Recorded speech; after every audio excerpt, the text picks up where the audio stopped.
I have down the drum and never coming back. Down to better me. We've got a father-son combo that you can just feel the love. They've developed and built an incredible brand. John's Crazy Socks, it's known, it's been beautiful. They've dealt with adversity, and yet they also recognize the power of what we all believe. The true strength hides behind vulnerability. Much of what I think it's about is expose your kids to different ways of thinking, different options, and promote their independence. They realize every time they talk about their experience, they're shortening the curve to learning for someone else. You're about to be next.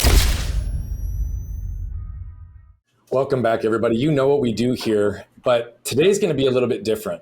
I'm really excited about our guests that are joining us today. We've got a father-son combo that you can just feel the love, feel the connection, feel the warmth between.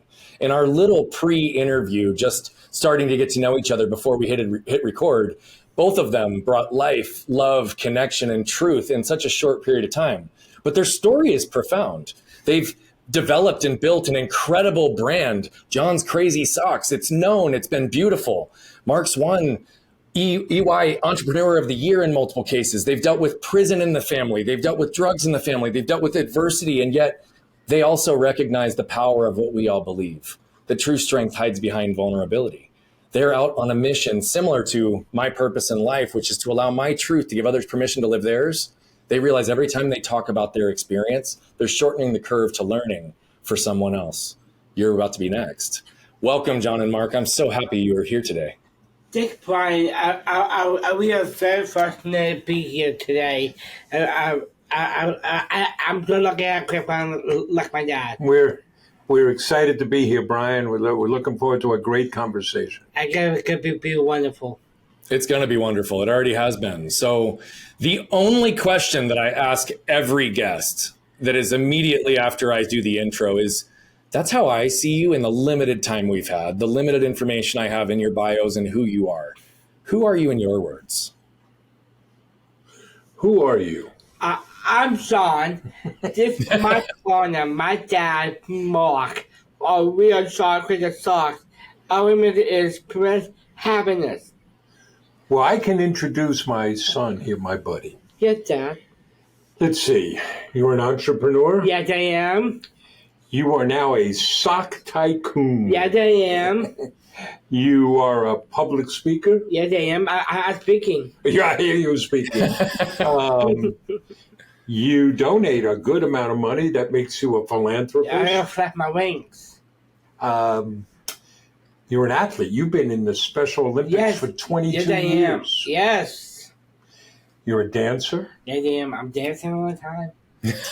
Let's see. You are a good friend. Yes, I am. You're a good brother. Oh, I am. I'm a really good brother. You're very modest. Thank you. You don't have a girlfriend anymore. Yeah, I don't have a girlfriend. I'm very smooth. I'm 27, and I'm single and eligible. And you're eligible. Single and eligible, yes. And, well, we could keep going, but the other thing is you happen to have Down syndrome. Yes, I am. I have Down syndrome.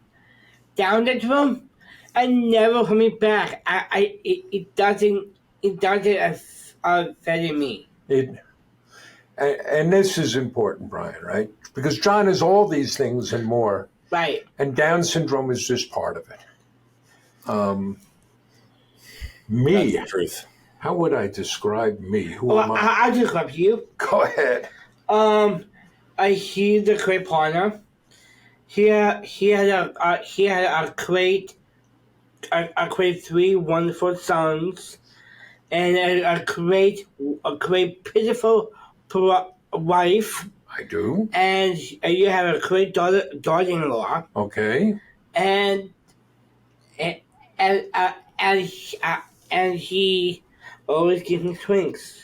This is true. I try to do that. I got your back. And he always believes in me.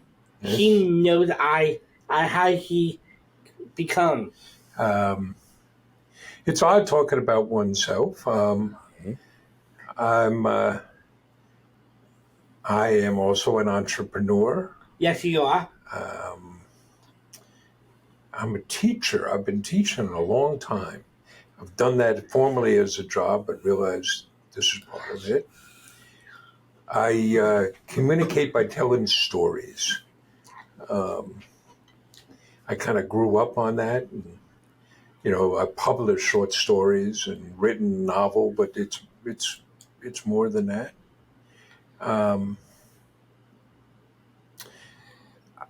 I suppose I've never phrased it this way. I'm a dreamer, but you have obligations to your dreams. Why not? Why not do things the way you think they ought to be? I like adventures. I'm a risk taker. I'm willing to tear things down and start again. Think that's it. I'm a Jet fan and a Met fan. And look at me, suffer. That means we know how to suffer. And he have great friends. I have a lot of good friends. I do have good friends. I'm very fortunate that way. Yep. Grateful for what I've got. Yes. I suppose these are some things, right? Right. Yeah. Gratitude and do for others. Gratitude and do for others. Yeah. Well, and what's very obvious between the two of you is the love, the size of both of your hearts, and the connection that you not only have with each other, but your clear desire to connect with others.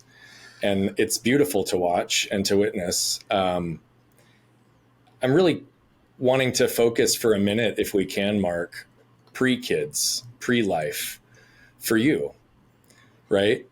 When you were a young, strapping man coming into the place where you're now a father of 3, give us a little bit of insight into who Mark was before he was a dad and a husband. Okay, so I'm old. Yeah, so you've got to go back. John, I love you, man. Keep chiming in. I love this. Brian. So, I don't know where you start. I went off to college. Holy Cross. Learned how to write, how to think. At one point, I spent my junior year in Ireland at Trinity College, traveling about. One thing describes stuff of, I came home and I wanted to make 2 things happen. I wanted to get right with my then girlfriend. His mom. And with my father. Within a week, my father threw me out of the house, and I found out my girlfriend had somebody else. So I remember leaving, and I had $65 in my pocket and a knapsack. And there you go. And found a way to get through my senior year of school. Went a couple of months with no apartment. That was interesting. That girlfriend came back to me. Must have been the Kavorka.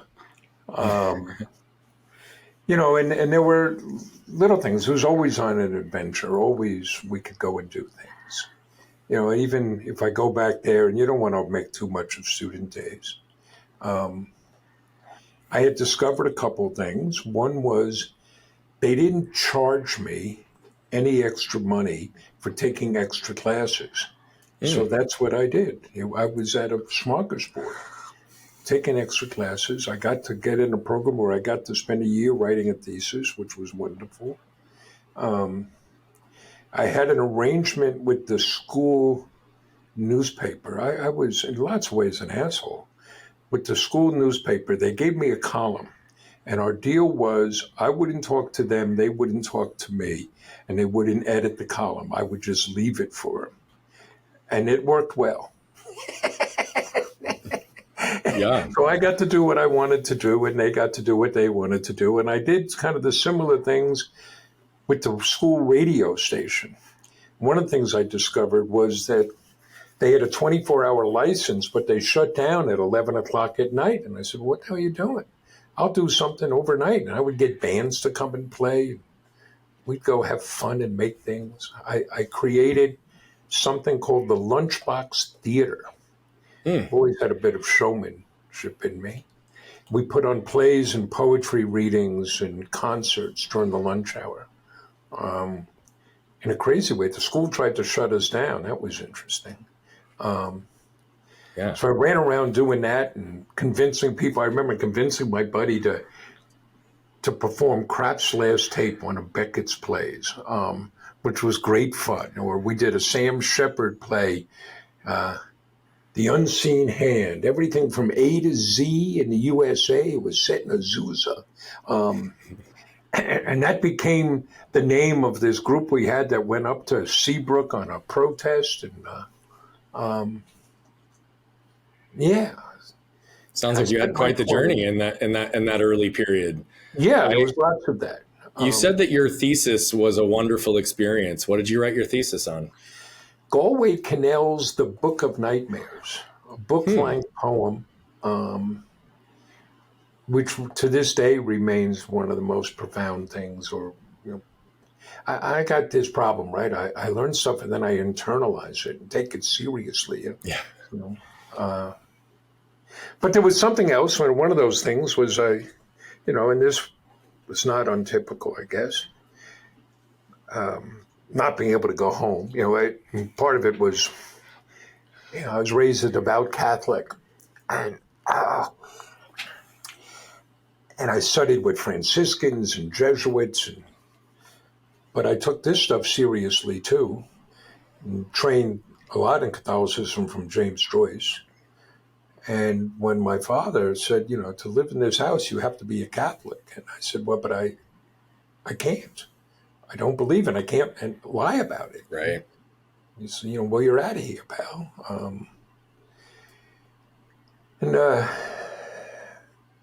But there was a thing. So I wasn't, I spent Christmas up in Worcester, Mass. Going home.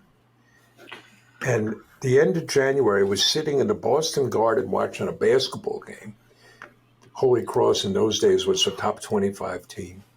And I'm talking to my girlfriend saying, I got to go. I got to go and do something. And it was a little bit of a test, I suppose. I said, are you willing to come with me? She said, yes. So the next day we hitchhiked to New Orleans, sleeping out at Audubon Park down on the Mississippi River. Spent a week hitchhiked back and, married that girl. You're willing to do that. Yeah. But then much of my 20s, I graduated college in 1980. I didn't really know what I wanted to do. I was writing poetry. You don't get paid much for that. And I didn't have any, I just didn't know. And it was in the teeth of a depression, of a recession. It was a very hard job market. Through pure happenstance, and this happens in life, I got a job teaching at a Catholic grammar school in wild circumstances.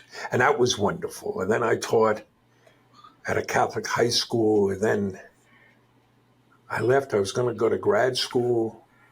In between, wasn't sure what I was going to do. At one point, I got accepted into a management trainee program for Metropolitan Life. And I called my wife and I said, hey, I got a job.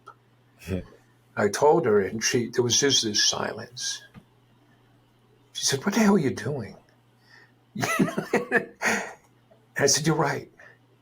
So I called him back, said, I'm not going to take that job. And the next day I flew to Portland, Oregon to move in with a buddy who had gotten a grant from the St. Vincent de Paul Society to set up a nonprofit grocery store down the Burnside district of Portland.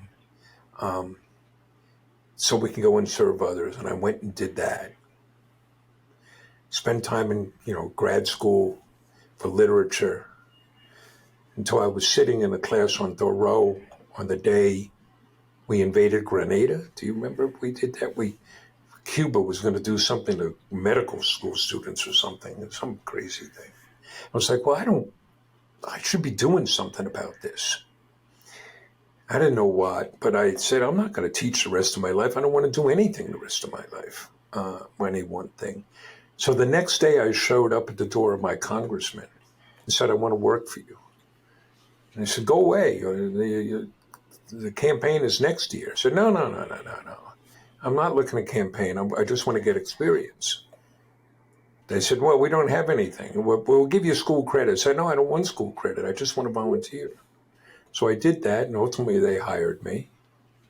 But in between, I tended bar, worked construction, sold T-shirts on the streets of New York. You did anything and everything, brother. Yeah, you had a lot of experience. Then wound up, I was going to go to law school because that's what one did to kind of work in the public sphere. And I got something in the mail that from the Kennedy School of Government, and I said, oh, this is what I want to do. So I went there. I came out, and I worked in New York City government, wound up running the Medicaid health program, trying to figure out, and it's what I wound up doing for a long time, trying to figure out how do we deliver better health care to the poor? How do we better organize health care? Mm-hmm. But somewhere around there, around age 30, my wife came to me and said, big fella, it is time. We're going to have those children. And she told me she wanted to have 3 kids, 3 years apart, and they'd all be born in the first part of the year. Well, our eldest is 33, and he was born in January. Our second is 30. He was born in February. John is 27. He was born in March. My wife controls the universe. Apparently. So you're February. Jamie was March, right? So, the pre-kids thing, and there was lots in there, playing rugby, running marathons. I want to take you back to the moment with your dad when he said you could no longer live in this house unless you believe what I believe, essentially. What I'm wondering for you is, in that time, what impact did that have on you, both intellectually and emotionally?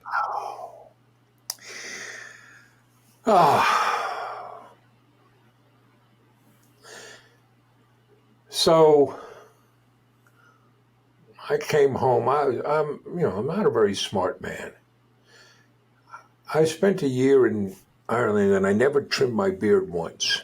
So I came home with this massive patch, which just had his head spinning. And he came to me, and it was like, you can't live in this house and have a beard. Mm. It's like, come on, could you draw up something more archetypical than that? If you want me to shave my manhood, and I'm thinking about it, and in the end, it was, well, this is stupid. And, he was helping me pay for college, and it's just not worth it. So on Thursday night, I shaved my beard.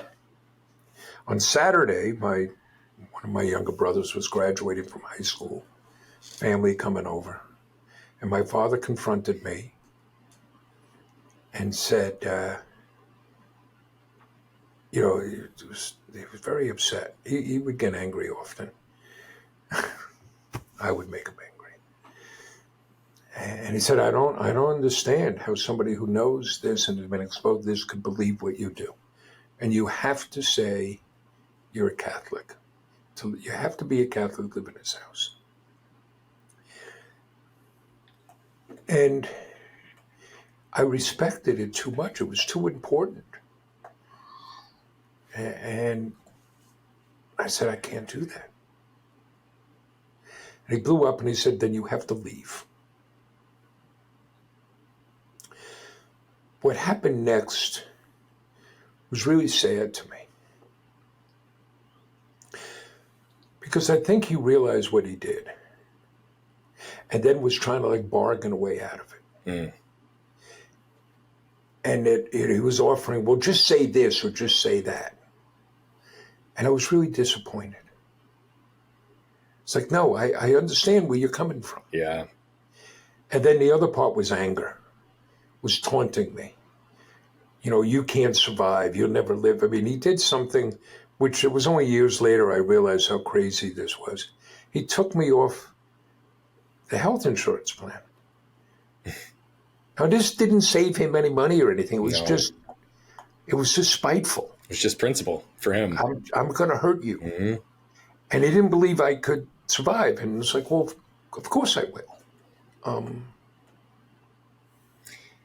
So, yeah, that. We were at a retreat a couple of months ago, and one of the activities that we did is that we had an individual who is a trained boxer and has been training boxers for 40 years. He's run gyms and all of these things. And he made a comment that resonates deeply with our belief system, but I hadn't heard it said this way. He said, the goal of knowing how to fight is not to fight. He said, it's always more difficult to not hurt someone. Knowing that your father took action to intentionally hurt you, what ripple effect did that have in your life and relationships?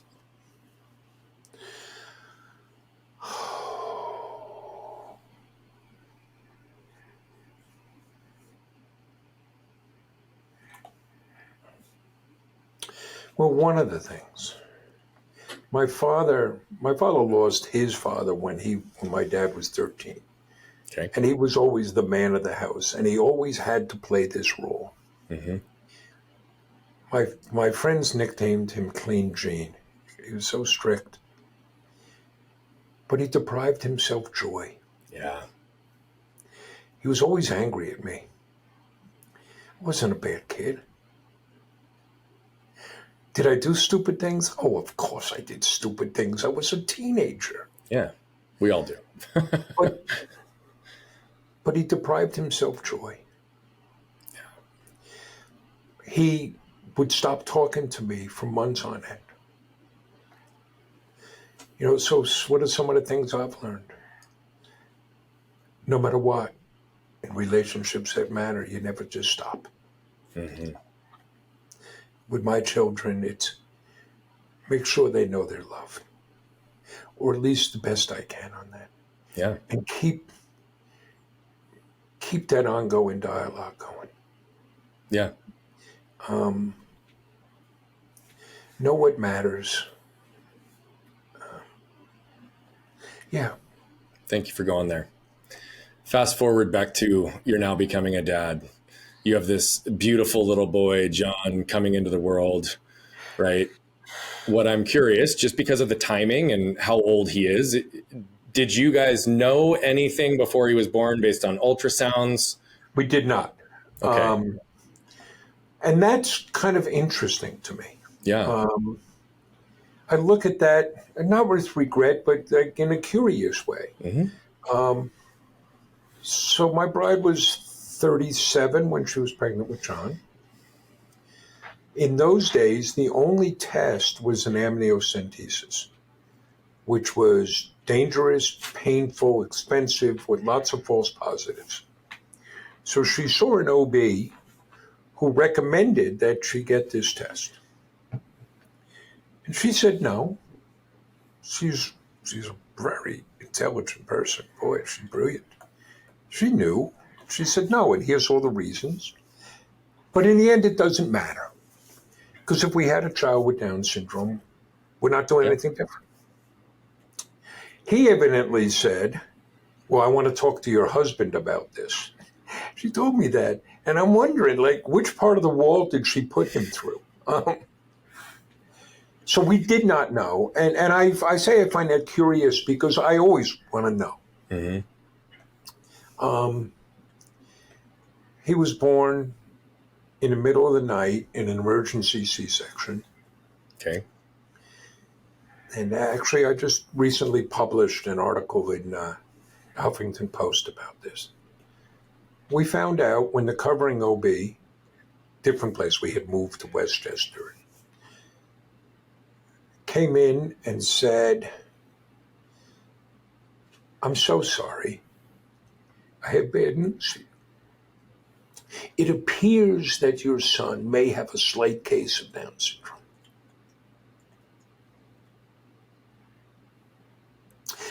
My wife and I, we hugged each other and looked at her and said, "What are you talking about?" Not in a form of denial, but this is our son. Say congratulations. Mm-hmm. And, there were some adjustments.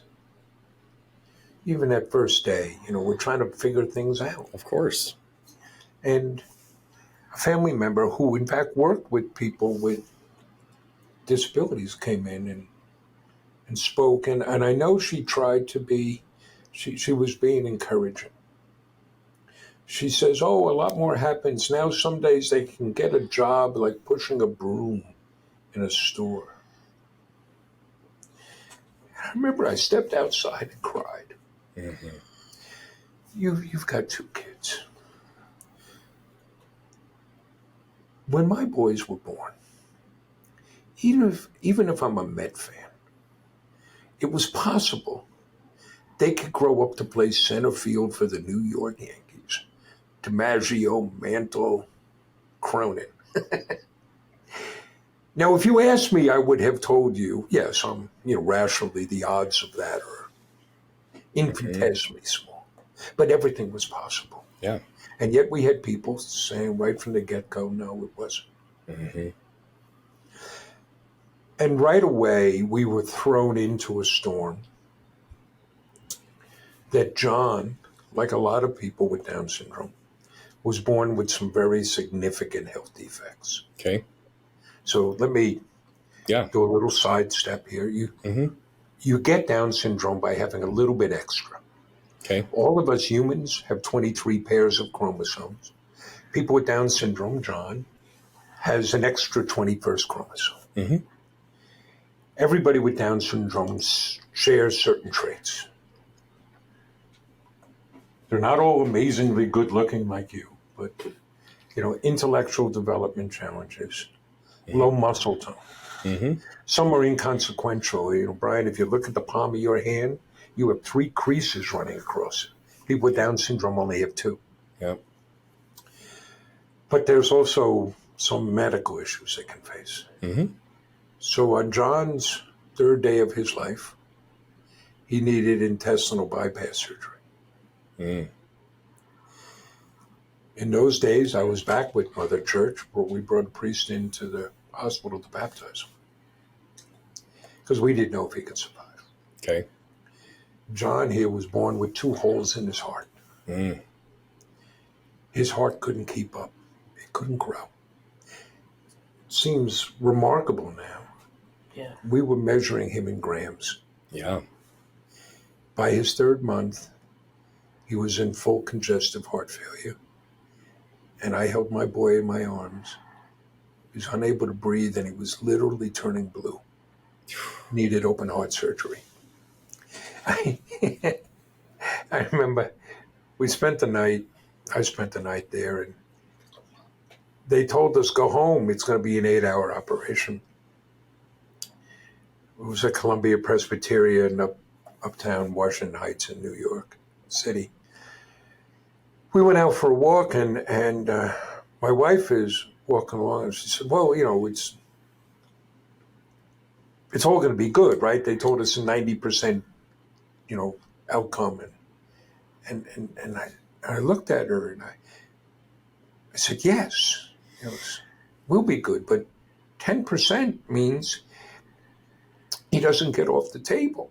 Yeah. And she looked at me, was all upset, and she said, "Why did you tell me that?" I said, "Well, you knew that, the doctor." Goes, "Yes, but why did you have to say that?" Well, you're a speaker of truth, and I would imagine that's just always how you viewed everything. There was a funny moment there when we came back to the hospital after stopping at a place, I think it was called Coogan's Bluff, because the old polo grounds used to be up there. which at one point was an Irish bar, but now it's Dominican because that's the neighborhood.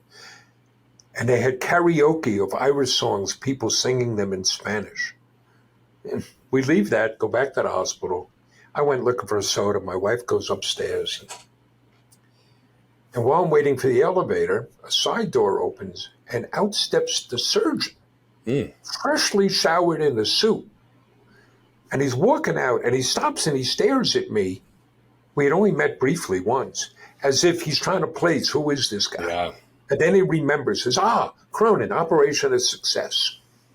Well, this was after like 3 hours. I didn't need that elevator at that point. Yeah, no, I just flew to the 7th floor. And I come running to get my wife, and I say, did you hear it? She points at a board and says, no, he's still in the operating room. And we go looking for him. I literally almost walked into the operating room as they're wheeling him out because somebody else had sewn him up. Oh, okay. And by the next day, everything had changed. Thank you for sharing all of those details. You know, perspective, being able to be gracious, understand how to move things doesn't mean that there's not challenges, obstacles. And what you just outlined, though you're welcoming and celebrating this beautiful son into the world, you're also in some ways grieving the loss of a life that you could have envisioned for him in certain ways, and trying to adapt to the reality of what does it actually mean moving forward, which was no different for our kids when we got their diagnoses and what it looked like. And then the recognition and surrender of your role becoming so focused on advocacy for so long, it's a powerful thing. Well, this parenting thing is very humbling. That is the truth. There's so much we want to do for our kids. Mm-hmm. In many ways, there's so little. When John was young, what could we do? We could find the best doctors. Yep. Not much else. It's a cliche to say we learn from our kids, but we really do. We do. I think I've always been this way, but certainly since John's birth. Okay, where are we now? And now what do we do? That's all you can. No use with recriminations, no use going back, no use wishing well, it was somewhere else. That's not where we are. This is where we are. And now what do we do? Yeah. Such a powerful and perspective. Always find a way forward. Such a powerful perspective. Hey, John, what's your first memory, brother? What's your first memory? Do you remember a first memory? What's your earliest memory of being a kid? Of being a kid? My very first moment. Speak into the microphone. Yeah, Dad. Sorry. My first memory is that I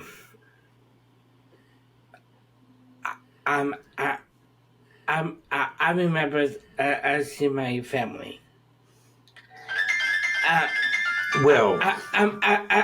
Actually, my first memory that when I was one. I was 1 year old. Yeah. And I feel like I had a great memories with my family, and I'm so fortunate. I'm gonna call BS on you.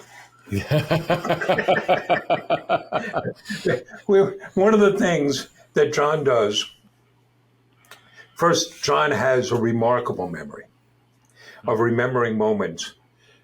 You don't always follow in a linear fashion. I imagine it's more like an electron cloud, that he has these distinct moments and they're all kind of floating out there. But he also adapts, I don't know what you call it, learned memories. Yep. He'll look at photos and then decide that he remembers that photo. Mm-hmm. Now, it's real telling when he looks at photos of our wedding and talks about, you remember when you got married, Dad? And I was like, well, you weren't there. Yeah. What I really appreciate as well is that you called attention to how quickly the external world will try to limit us or limit our children based on whatever labels get placed upon them. And your refusal to accept that as anything definitive and to be able to view your son for who he is, what he's capable of, and be able to walk down that path is extremely powerful. What were some of the most challenging moments for you in maybe the first 5 to 10 years of John's life beyond those initial 3 with that medical stuff? And what adaptations, changes, or lessons did you and your wife have to integrate, if any, to make sure that you were going to be as successful as possible, giving John everything he needed? Well, I can talk about 2 challenges early on. Okay. One, when John was young, he could not talk. He needed to use an assistive voice device and learn sign language, and we learned sign language to communicate. That was challenging because we didn't know. Mm-hmm. We didn't know, is this a developmental delay? Is this, permanent? And I relate to people by talking. So that was a challenge. There was a moment, and we learned a lot from this. First grade, and John had been in an inclusion kindergarten classroom. Okay. And we're now meeting with the teachers in first grade, early on. And they said, we don't think this is going to work for John. We think he should go to, they didn't call it that, but the special ed classroom. Okay. And the rationale was, John is getting very frustrated because he knows he's not doing the same work as everybody else. He knows he has an aid, and he's shutting down over that. He would do much better, would be more confident, would flourish. My wife, in keeping with what she does, was immediately knee-jerk shutting down and like angry about that. And I was resistant too. This was not the path we imagined. And we spoke about, well, what if we did this? What if we did that? But evolved in that conversation, recognized that we always approached it, working with the school, that the teachers, that we were part of a team. And there were things we knew and we wanted and that we could do. And there were things they brought to the table we didn't have. And we followed that recommendation. And it turned out to be really great for you, right, buddy? Yes, sir. You really flourished. That doesn't mean it's right for everybody, and we believe in inclusive education. But for John, but that really called on, it challenged us of, is this about Carol and me, or is this about John? Those same exact conversations took place in different ways with both of our kids as we learned about our son's autism or our daughter's hearing. I'm so sorry. I want to ask something. I will go back to the my childhood memories. Okay. That my favorite part of the memory that is I spent time with my grandma. My dad's mother. Okay. Because I remembered that my grandma and I spent time making me delicious spaghetti. Oh, spaghetti is one of my favorite foods. Spaghetti and meatballs. Spaghetti and meatballs. And she would put you in her bed and bring you orange juice and cookies, right? Orange juice and cookies. And for years, you would ask me to bring you orange juice and cookies. I give it tonight? Did I ever do that? No. No. I love her, Grandma. grandmas are pretty special, and I think that's a great memory. Thank you for bringing that. Spaghetti is truly one of my favorite foods, and it's amazing how food can cause memories to be so clear. Yeah. I was changing my mind. Oh, there's nothing to apologize for. We're all good. So I think the importance of what you outlined, Mark, right before that is really critical, because having a safe and protected environment for us as human beings to be seen, understood, and connected becomes really important. And so the environment change is what existed. John, I'm curious. Yeah. How did you get so confident? I I got myself confident. That's who I am, because I know what I go through. I know what I public speaking, and I have more accomplished, and I'm more accomplished with my family, my parents, and my brothers, and my except for my grandma, because they are I love all my family. I can tell you about a moment. John was in high school, Yes, and they were going to have a talent show. yeah, I love that It was what they call a K Factor. A kid It factor. was somehow tied to Relay for Life. But anyway, John had decided he was going to perform by dancing. And he did what he would frequently do. He'd go in front of the house and just dance. And his brother Jamie, who's always looking out for him, Yeah, he's real good brother. he comes to me and he says, "Dad, you can't let him do this. He's going to embarrass himself. It's going to be awful." And I watched John. He was very intent. And I sat with him and I said, you sure you want to do this? And we spoke, and John, there was no doubt in John's mind. So we go that night, and that high school auditorium never seemed so large, and that stage looked bigger than the stage of Radio City Music Hall.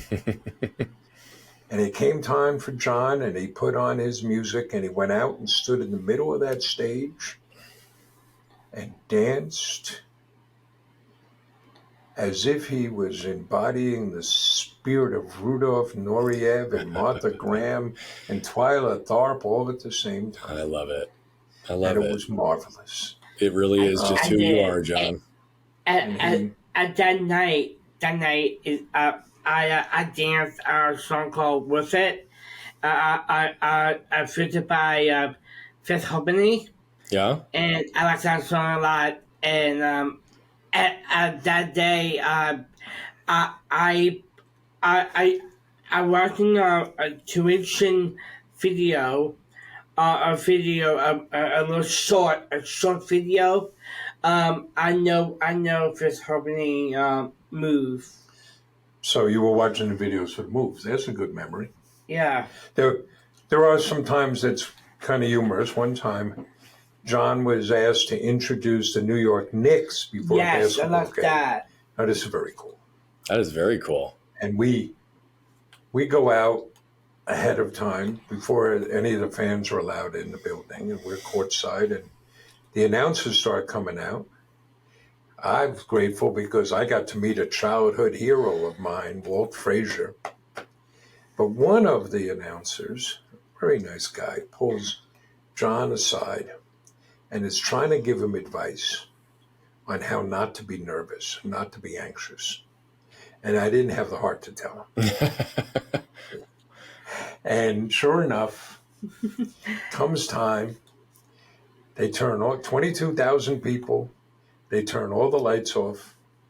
John is standing by himself, center court, and they throw a spotlight on him. And you killed it. Your New York Knicks! Brings 22,000 people to their feet screaming. It was awesome. I love that. Yes, Dad. Thank you, Dad. So when did the idea of John's crazy socks come into play? And what gave you the entrepreneurial bug, John? Oh. And can you put me? Want me to help? Well, I'll cast a framework. It's the fall of 2016. And Brian, how old are your two children? They are 8 and 9. So you probably already know this. If a child has a disability, that child can stay in the public school system until they either graduate or turn 21. Mm-hmm. So John was going to be turning 21. That was going to be his last year in school. Okay. And you were trying to figure out, what do I do next? And I look at job, program, and school. I can't find create option I don't like. He didn't see anything he liked. You know, this is too often a problem. Mm-hmm. Only 1 in 5 people with a disability are employed. There are 20 million people ready, willing, and able to work today that can't get work. Yep. But John here, he is in fact a natural entrepreneur. Yes, I am. You didn't see a job you wanted? I want to create one. I want to make one. And what'd you tell me? I told my dad I want to go business with him. I never saw this happening together. I mean, part of it, you asked about that entrepreneurial thing. I think John had watched and modeled. He'd seen me starting businesses and leading businesses. He'd worked with me before. I was starting some new online businesses. Socks wasn't the first thing. He had a bunch of other ideas. What was one of them? Oh, well, then it's a food truck. I saw the movie of Chef and John Favreau. Uh-huh. I did a neat movie about a father and son bonding in a food truck. And so we're thinking, now, a food truck, that could be fun. Yeah. What would we make and where would we put it? But we did run into a problem. We can't cook. Yeah, we. It's kind of a problem. Yeah. But then, right before the U.S. Thanksgiving, you had your eureka moment.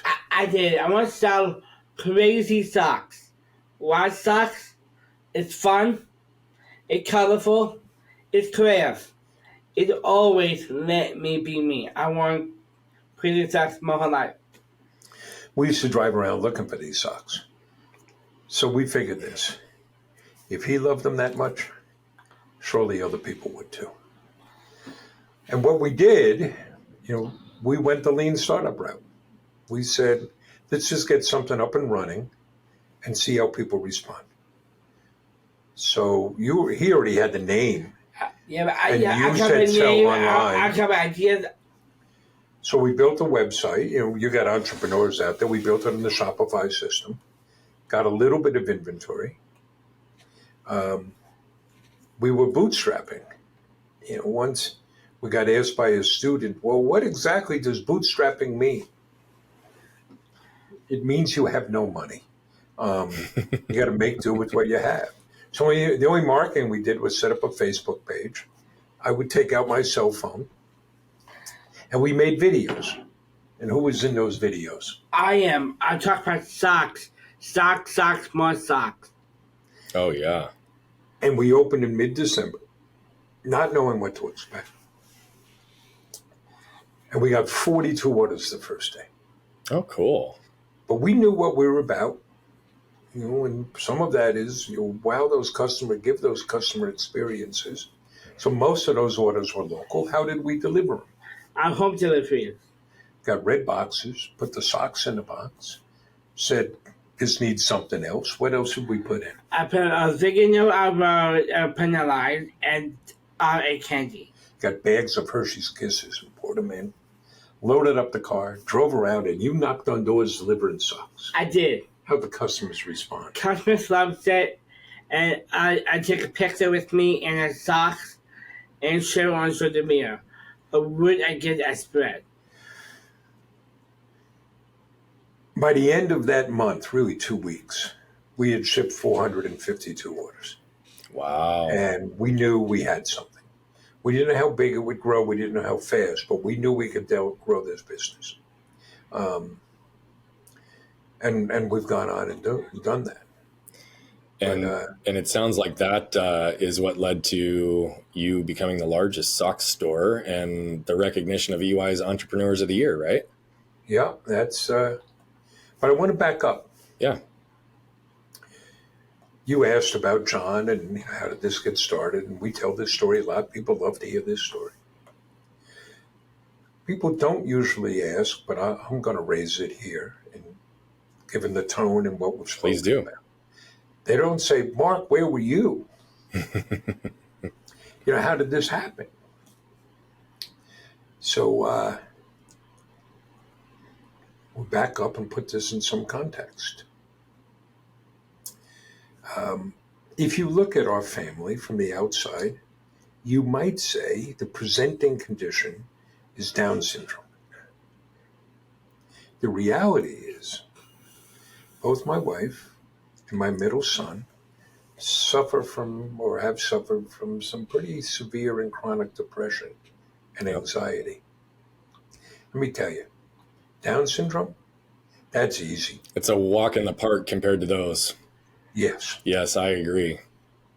So my bride was an attorney. And, it went years before we even had this diagnosed. And she was a great attorney. But she walked away and wanted to work on her own. I now realize why, and she realizes why. And I kept trying to get her to give it up. Go work for somebody else, make it easier on yourself, or just give it up. I didn't realize how welded to her psyche was the need to say, I'm an attorney. So then we went the other way. And I said, okay, well, why don't I work with you and we'll work together and grow this business? And we did that.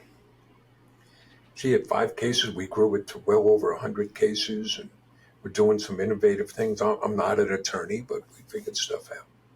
But you're a businessman. But it turns out, and I want to be careful on how I describe this, in one of her more irrational moods or decisions, she did something you can't do, which was to dip into another client's funds. Hid this, and it came out when she wound up confessing to the client, and the client wound up going to the authorities. So Columbus weekend of 2016, we stopped at the office on Saturday, and it was a letter from the discipline committee saying charges have been filed, you have to respond. Somebody has claimed this. And that's how we knew, well, the gig is up. We would close Monday. Tuesday morning, we shut down the firm. Wow. Tuesday afternoon, 2 detectives showed up to arrest her. There was no investigation because she had already given everything to the client, documented everything. But there we were. I was 58 at the time. We had just lost the family income. Yeah. We had no income. My wife was in an awful state and facing jail time. Yeah. So we're trying to figure out what to do. And I, turned to her and I said, and the rest of the family, just hold on tight. Just hold on. We're going to find a way. And in the midst of that, John comes to me and says, Dad, we should go into business together. At first, I thought my son was asking for my help. And people walk around saying, oh, you're such a great dad. You believed in your son. You did that. I now know. He was coming and saving me. Yeah. He was saying, Dad, I believe in you. He was saying, Dad, we can do this. Yeah. That's extremely powerful. And for you to be able to recognize how you borrowed confidence, how you borrowed strength, how you borrowed creativity in that time from such a beautiful human being that is your son, to be able to recognize that. I asked the question to John with specificity, but I appreciate that you brought it back to you, because I was going to ask what allowed you, or what was going on that caused you to lean in the moment. And what you just outlined is, this was clearly the next path. He shined a light on the path and you got to walk down it. And that's really beautiful. Yeah. And I don't say, flippantly, John's a natural entrepreneur. They're not problems, they're opportunities. Yeah. And let's go figure out, we once got asked by a student, well, who do you have to ask permission to do this? Right? That's part of the power John has. And I've got to admit, I've done much of that in my life. You don't ask permission. Yeah. If you can think it up, you can do it. That's exactly right. And we know the biggest obstacles we face are between our ears.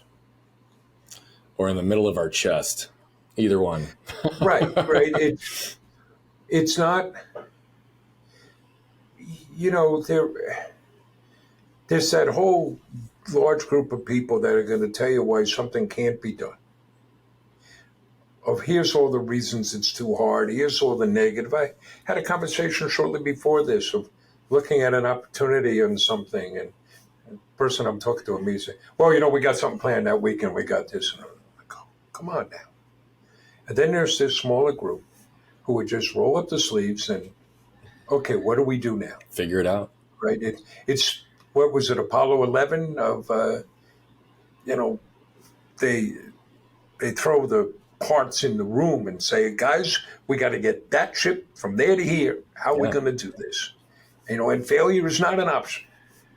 I think there's a lot to be said about that type of mentality and that type of an approach. I know that you said that you're in this state, he's coming in and saving you, but your wife, if I am connecting the dots correctly, actually did get sentenced and went to prison, correct? She did. Talk about the timing on that and the impact that had on the stability of your family. So, the judicial system works in odd ways. She was guilty. She was willing to take responsibility and had all but confessed. Had turned everything over. They never investigated. They had everything. Mm-hmm. But it took a long time. She had a lawyer, and, it was, let's negotiate something. The DA was not willing to negotiate. The DA wanted, I think it was 4 to 6 years. And my wife's lawyer was saying, you're better off just going to trial. And they went before a judge in early 2018. And the judge said, here's what I recommend you do. And both sides agreed. The DA later tried to get out of it, but both sides agreed. He said, I'm going to withhold sentencing for 1 year. If you have paid full restitution, and at that point it was about $250,000, in a year, I will sentence you to 1 year. If you haven't, I'm going to sentence you to 3 to 9 years, and I'll do my best to make sure you serve 9 years. Wow. So jump ahead a year. We had managed to come up with the money. She had paid everything back. And you learn a lot. There's so many things we get to learn in this world. Yeah. So here's something. Not enough time to unpack all of them. In New York State, and this is true, it turns out, in many states, if you're sentenced to a year or less, you go to county jail. If you're sentenced to more than a year, you go to state prison. So she was sentenced to the county jail, which is good and bad. It was local, but it's not really set up for any long-term thing. We could visit twice a week, which we did. Right? Remember Mom in the big banana? The big banana jumpsuits they made her wear? Big yellow things. There's humor in everything. Special Olympics. John competes in Special Olympics. They like having law enforcement officers hand out medals at the big meets they have. Mm-hmm. So John's competing in this one track and field meet, and he wins a medal, and there's his officer putting a medal over him. And when he turns around, I look at him and say, we'll see you Tuesday night, because he was one of the prison guards. Or there was a point over the summer when the county executive gave his State of the County address. And he invited us to attend because he was going to talk about our business. So we go, and they've got all the elected officials and community leaders, political leaders. John is, I guess you'd say, a minor celebrity. People like getting a photo with John. So at one point, we have this photo of John, the DA, the police commissioner, and the sheriff who runs the county jail. And this great photo with John. And I kind of wanted to say, hey, when you get back, say hello to my wife for me. and I said, I'm not going to give you this photo because you don't really want to put this up in your cell. Yeah. And it was a very tough year. Financially, we were undercapitalized. Sales were declining. We had 2 great years. Sales were declining. I needed to get financing. We kissed an awful lot of toads. So it's all going on while my wife is away. Oh, yeah. And by the end of that year, we were, for all intents and purposes, bankrupt. I met with a bankruptcy law firm that said, you should declare bankruptcy and here's all things will happen. You just have to give us $25,000 up front. It's like, guys, if I had $25,000, I wouldn't be talking to you. Right. But there's something that we've learned. You may know this already. Families that have a child with a disability have a much higher divorce rate than the general population. Yeah. And if you extend that out, families that suffer a trauma, they have a higher divorce rate. Mm-hmm. Well, my wife and I, we early this summer celebrated 42 years together. Congratulations. Boy, there have been some tough times. Of course there have been. But, that's what it's supposed to be about, right? Sharing the journey, opening the world. Thank you for going there. It was a question I was actually going to ask because I know that from personal experience. My parents have also been married for 42 or 43 years. I forget the exact time, but it's right around the same time as you. But I asked them not long ago what kept them together after the accident, because so many people that I was in the hospital in and out of the hospital with, their parents were getting separated, the stress, the trauma, the divide, and it was a choice. And it was a choice consistently, right? And not only do those things impact families, but love in and of itself is as much a choice as it is a feeling. Yes. And then deciding where and how you're going to love, demonstrate love, show love. We know firsthand with so many people in our community having 2 kids with special needs, then the divorce rate is huge. So it's a testament to both of your commitment to each other as well as to the boys. You have a very clear vision and mission and desire to help people with differing disabilities. How is your current work, outside of the obvious inspiration that exists in front of us, achieving that desire through John's Crazy Socks and some of the other projects that you have going on right now? Well, first, you have to live what you believe.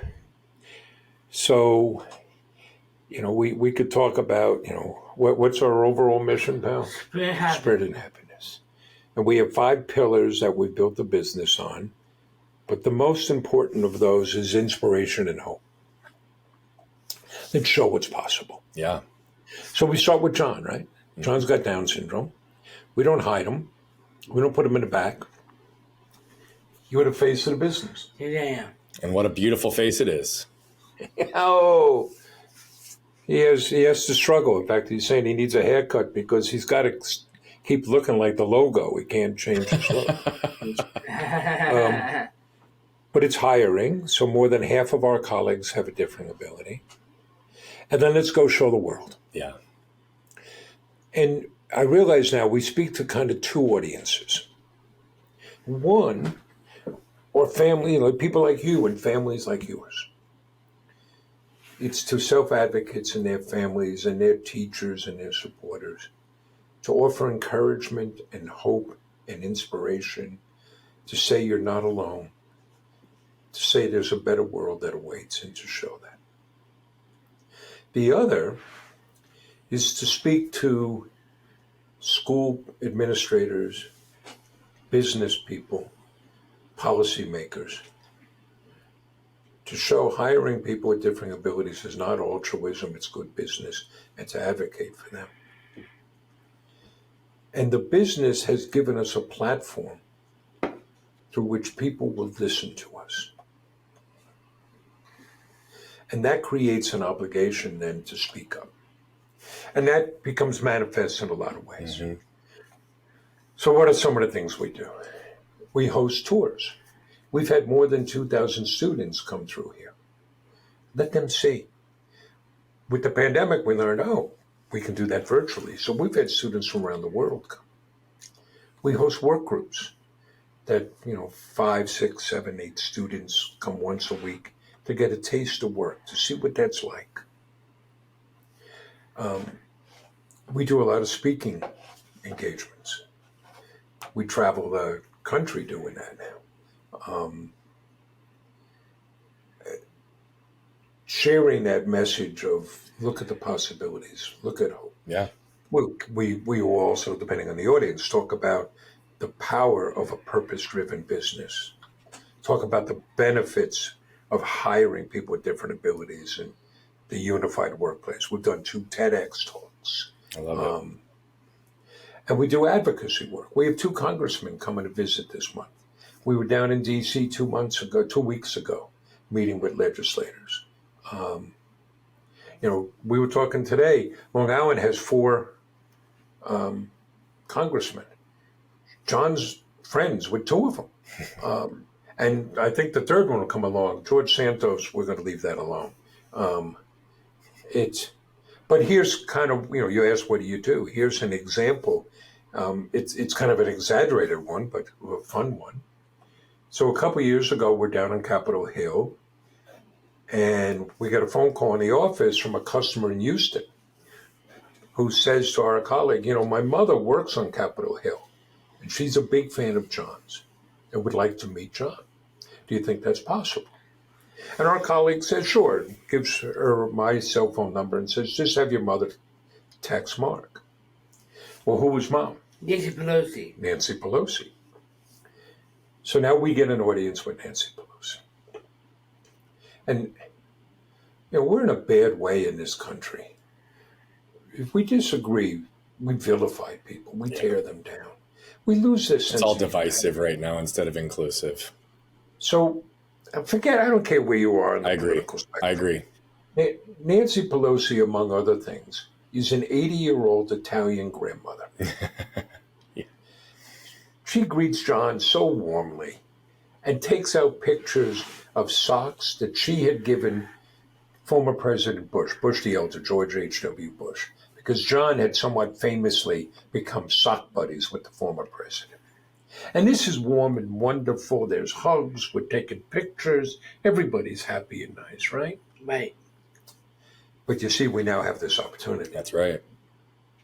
But Ms. Pelosi, now that we've done with the photos, we have to talk to you about repealing Section 14C of the Fair Labor Standard Act of 1938, which allows at the time more than 200,000 people in this country to be paid less than minimum wage simply because they have a disability.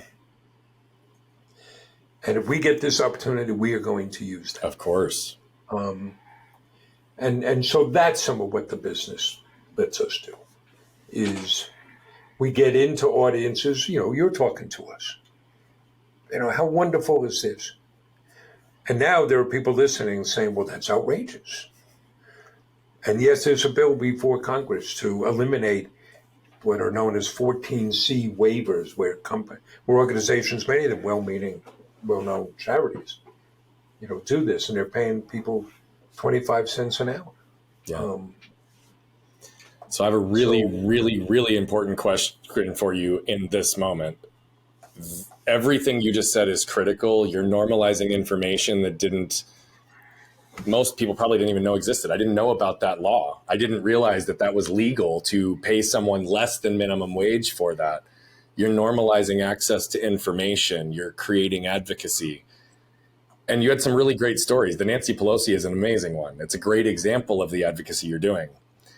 It's going to seem a little cheeky when I say this, because it's going to sound like it's really, really important. I'm telling you it is, but I need to know, what socks are you guys wearing today? What socks you got on? I'm wearing Down syndrome superhero. Down syndrome superhero socks. That's what you're wearing, which John designed. And when you get to design your own superhero, whose face do you think you put on it? Your own? There you go. It's got John's face. Man. I'm pretty sure you just gave like a modeling pose there right after he said your face, John. You like leaned in, you're like, yeah, it is my face. I got this. And I'm wearing the banned book socks, which list a bunch of books that have been banned. And on one side, you see the book, and the other side, they're crossed out because they've been banned. Interesting. How many patterns and designs do you all have? How many socks we got? We have 4,000 different socks. Wow, 4,000 different socks. How many socks have you sold to date? I'd have to look up the number. We've shipped just over 420,000 packages. Incredible. So figure that's 1.6 million socks. Yeah. 420,000 packages, 88 different countries. That's incredible. And as you like to say, we're just getting started. On the business side, we have sold, from the beginning, we've sold direct to consumer through our website. For quite a number of years, we have sold to other businesses. People would call us up and say, will you make custom socks for us? We are very smart people. So a year ago, we said, what do you think would happen if we actually marketed those services? So now we make a lot of custom socks for everything from Google and Microsoft to weddings and bar mitzvahs.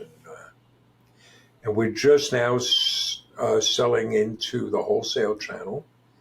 So retail stores are now carrying us. Amazing. And we are currently in 850 Kohl's stores nationwide. Beautiful. Beautiful. The more people, the business has to be a success. And I do feel pressure about that, to grow it. Because when we talk to other businesses and policymakers, it's less, it's show, don't tell, right? Yep. We're succeeding because of whom we hire, because of the way we run the business. And let's demonstrate that so we can talk to other businesses in a language they understand. Well, you're living it, you're modeling it, and you're showing an example of what's possible. And seemingly without any barriers ahead of you. I'd love to know more about this movie production company that you're working on launching. Oh, we have no original ideas. So a few years ago, a filmmaker called us up and said, I'd like to make a documentary about you. And she produced this really marvelous documentary short. It's only a 10-minute film. What's it called? Sock Guys. Sock Guys. That played film festivals and won awards in film festivals. It was pretty neat. Somebody else, a friend actually, put us in an entrepreneurial documentary called Igniting Impact, related to the United Nations SDG social development goals. And that profiled 7 or 8 different entrepreneurs running a business with impact. So we were always trying to promote self-advocates who have businesses. Yeah. So I reached out to Katie Torinsky, who produced Sock Guys, and she's now gone on to do other films, and she does the videos for Saturday Night Live. And I said, Katie, how about, come on, kids, let's put on a show. How about we do a documentary about a handful of these self-advocate businesses? Beautiful. To show, let's go and show the world what's possible. She's loving the idea. In fact, I got to get back to her because she's laying out, okay, I said, you just tell me what we need to do to make it happen. And she's laying that out and telling me, I think I got to raise $500,000 or something. Never done that before, but now I will. Yeah. So we have 3 things that we're doing. We have John's Crazy Socks.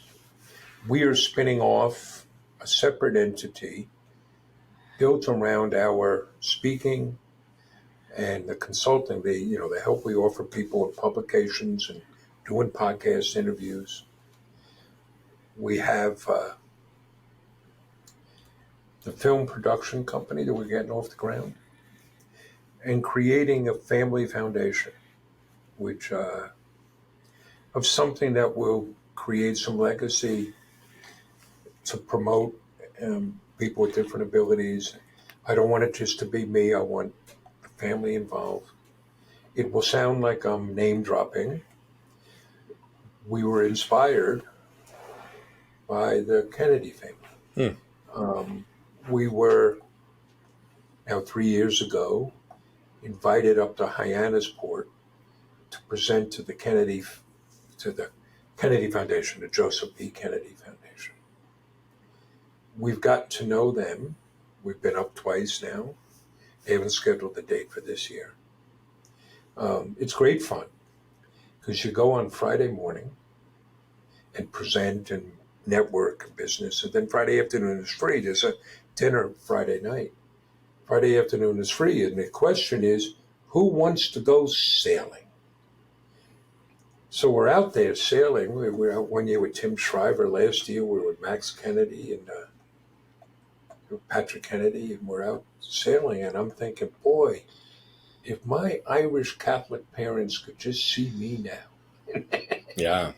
But one of the things we learned is, what a profound and deep commitment and multi-generational commitment from that family to working with people with intellectual development disabilities. Yep. Right? Famously founded Special Olympics and Best Buddies. Yep. But when you see the youngest generation, I stand in awe. So we have those things. I recently turned 65. My wife is ready to retire. Mm-hmm. I have good friends who are retiring. I'm looking around. And you're just getting started. That's it. I've got so many things I want to do. That's it. I'm like a 24-year-old kid. I love it. Let's just go. You referenced Best Buddies. I actually was involved in Best Buddies when I was in college, and it was one of the coolest experiences that I ever had. I have just a profound and deep appreciation for individuals that have Down syndrome. It is a remarkable experience that I've had in my life. John, I wonder, what is it that you hope that everyone in this world would know and believe about what's possible for us?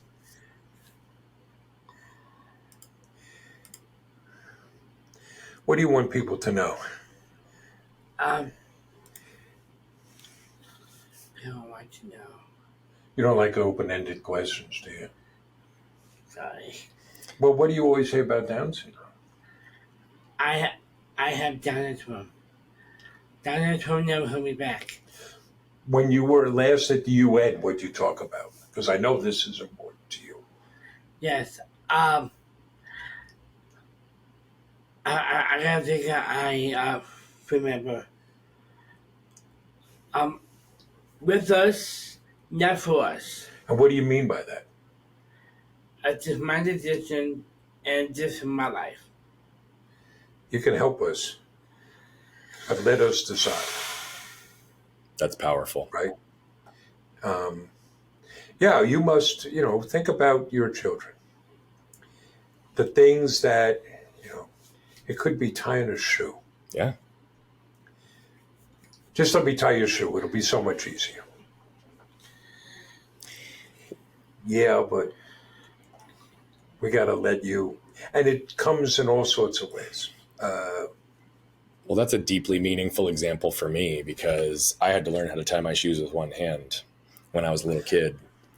And that's actually a story that I haven't told a whole lot, but it's one of the perfect examples because my mom and dad would consistently make me tie my own shoes, even though it was easier for them, right? They made choices in those moments to make the situation more difficult for myself, to potentially take longer, so that I would avoid the suffering of not being able to stand on my own 2 feet later in life. And then I found out that my mom would run around the corner and cry as she was making me do this because she knew it would be much easier. But it's no different for us with our kids, right? It's about understanding who they are, helping support who they are, helping them love who they are, helping them advocate for who they are, helping them think and problem solve.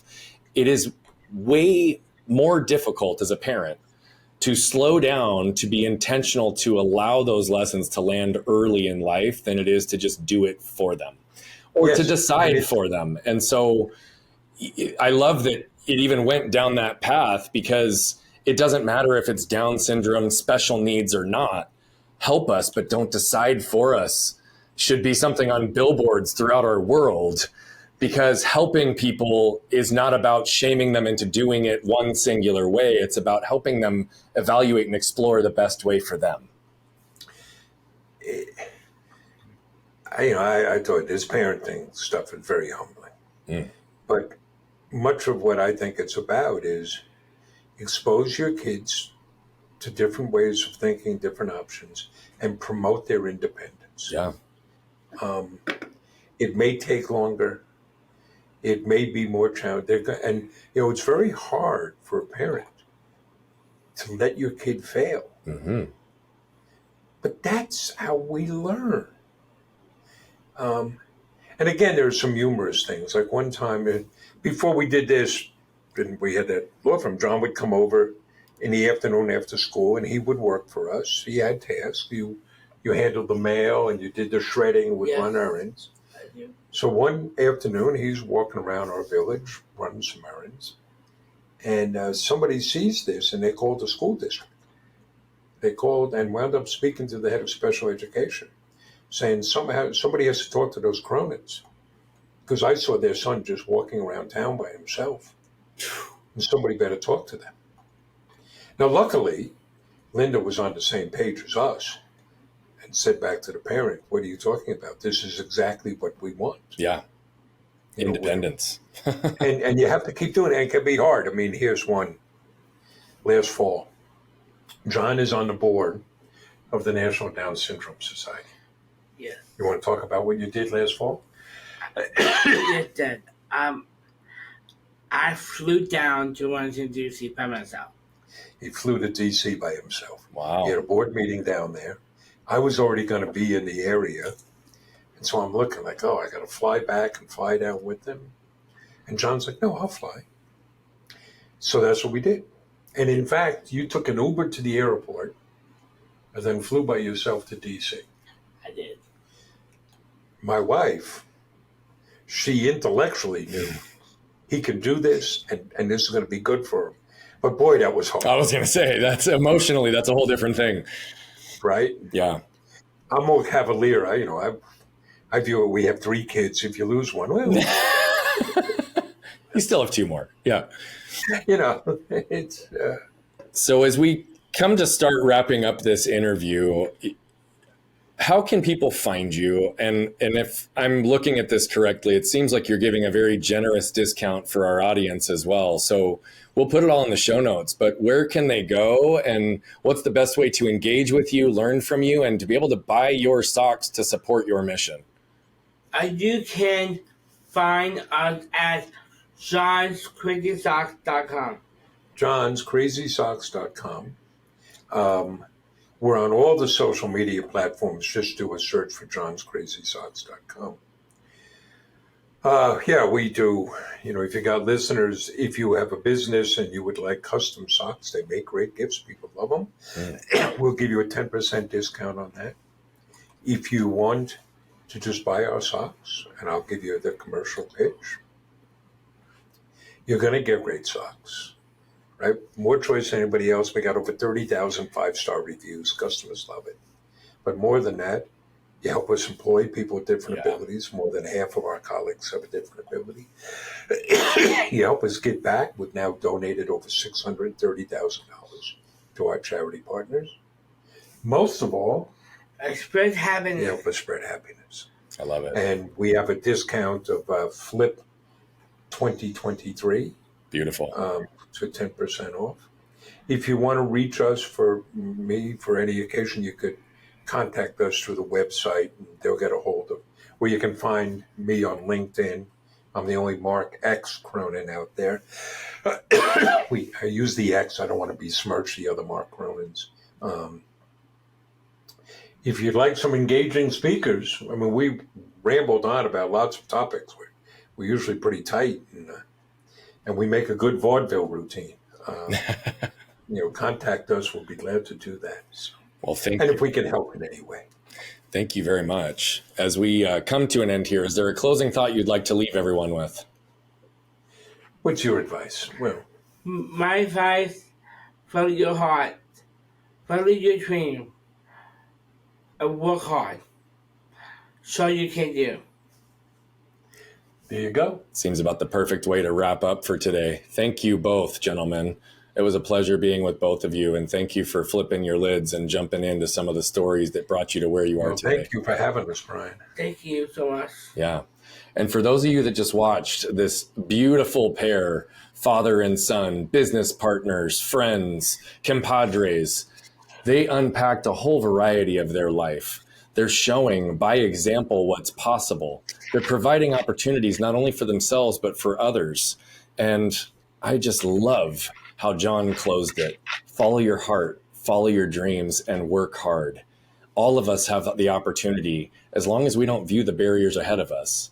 Many of those barriers exist within inside. So to escape them, make sure you flip open your lid and scan your can. What you can probably tell by now is that I love telling these stories, but what I love even more is the impact that's coming from them. You see, we're on a mission to impact over 1 billion lives as quickly as possible, but to do that, we need you. See, we believe that moved people move people. And so all I'm asking is if you've resonated, connected with any of the messaging, please consider commenting, sharing, leave a rating and review. Thank you so much for tuning into Flipping the Lid. And if you want more information on the show, how to become a guest, how to recommend a guest, or any of the other details, head over to flippingthelid.com.